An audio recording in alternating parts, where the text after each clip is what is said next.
AutoCAD 2010 has a new feature for viewport rotation. I've opened up a drawing here that has some basic objects in the Model tab. So let's look down here at the Model tab here. There's the Model tab there. I also have a Layout tab called Viewports. Notice when I hover over it I get a preview. I'm going to click on it so that I go into my Viewports tab. Now you'll see a piece of text there at the top of the screen. That is the AutoCAD variable that we're going to look at with regard to this red viewport. Now this red viewport at the moment is quite happily sitting there, and as you can see, what it allows you to do there is position objects that are in the Model tab in the Layout tab to scale. Now if I double click inside that viewport and pan, you can see that I can move the objects around. It's like I'm looking through the viewport into the Model tab, which is exactly what I'm doing. That red viewport at the moment is in essence a hole through my sheet of paper into the Model tab. I'm just going to double click outside of the viewport to deactivate it. Now the VP rotate ASOC variable, what it allows you to do is it allows you to rotate your viewport, but what it also allows you to do is get the objects within the viewport to rotate in conjunction with that viewport. So type VP rotate like so, and then ASOC.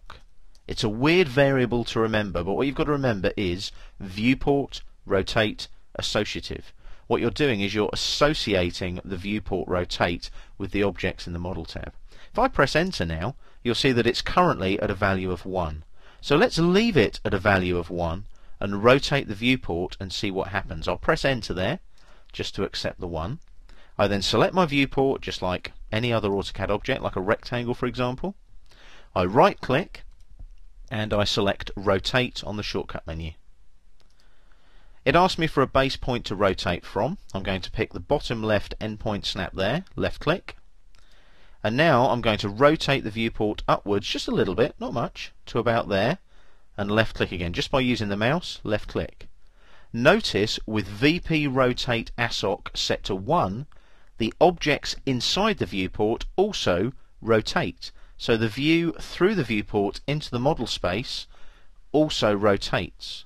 Let's just undo that and set VP rotate ASOC back to 0. So I'll hit undo here on the quick access toolbar. That drops my viewport back to where it was. Now let's type in VP viewport rotate ASOC like that and press enter. I'll set it to 0 now and press enter. And now what you'll find is when I click on the viewport, right click, rotate on the shortcut menu, endpoint bottom left corner like before, left click, and then I'm going to rotate just by moving the mouse and left clicking. Look what happens this time. With VP rotate ASOC set to 0, the view into the model space through the viewport does not rotate with the viewport.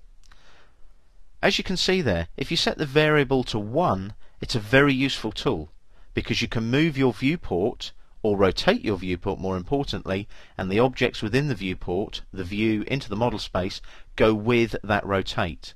So you can make sure that you can fit more onto your drawing by rotating your viewports. It's a very productive, effective tool available only in AutoCAD 2010.